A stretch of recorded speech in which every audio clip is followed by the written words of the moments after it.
At a railway station in a busy city, a beggar lived and survived by asking passengers on arriving and departing trains for alms. One day, while begging as usual, he noticed a tall man in a suit. The man looked wealthy, and the beggar thought he might receive a good amount if he asked. As he approached and begged, the tall man looked at him and said something that struck deep. He asked, "Why do you always ask? Do you ever give?" The beggar replied that he was just a beggar, always asking, with nothing to give in return. The man calmly said, "If you have nothing to give, then you have no right to ask. I am a businessman. I only believe in give and take. If you can offer something in return, then I can give something to you." Saying this, the man boarded his train and left. The beggar sat, deeply lost in thought. The man's words echoed within him. He began to wonder, maybe people don't give me much because I give nothing in return. But I am a beggar. What could I possibly offer anyone? For 2 days, he wrestled with that question. On the third day, as he sat by the station, he noticed some flowers blooming on nearby plants. An idea came to him. What if, in return for every coin, I gave someone a flower? He liked this thought. He picked a few flowers and began walking through the trains again. Now, whenever someone gave him money, he handed them a flower in return. People smiled and accepted the flowers warmly. Over time, more people started giving him alms. He would gather more flowers every day and offer them in exchange. He noticed something fascinating. As long as he had flowers to give,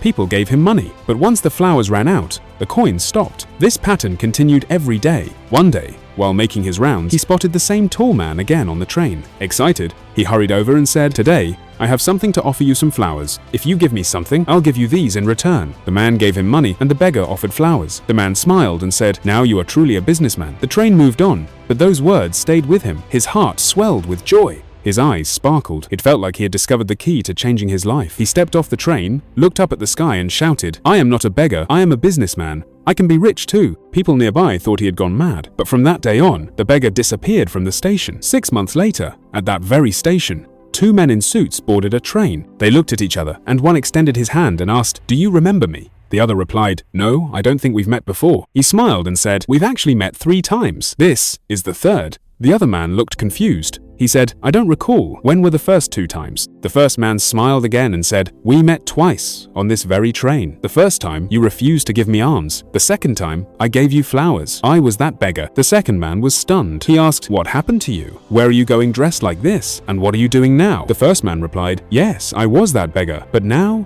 I am a successful flower merchant. I'm traveling to another city for business. In our first meeting, you taught me the rule of nature that we only receive when we give. I didn't understand it then. But in our second meeting, you told me I had become a businessman. That changed everything for me. I realized people weren't giving me alms, they were paying for the flowers I gave. I had become a small trader, though I still thought of myself as a beggar. After understanding that, I gathered all the money I had earned, bought more flowers, and started a flower business. People love flowers here, and that love made me successful." Both men smiled and got off the train together, walking and talking about life and business. This story teaches us a powerful lesson. The man understood the law of give and take. The biggest entrepreneurs of the world succeed by following this law. When the beggar applied this rule to his life, everything changed. His mindset changed, and so did his life. This story reminds us that if we shift our thinking, we can achieve anything. As long as we see ourselves as small, we remain small. To become big, we must think big. True success lives in our mindset. When you awaken your self-worth and think bigger, success begins to find you.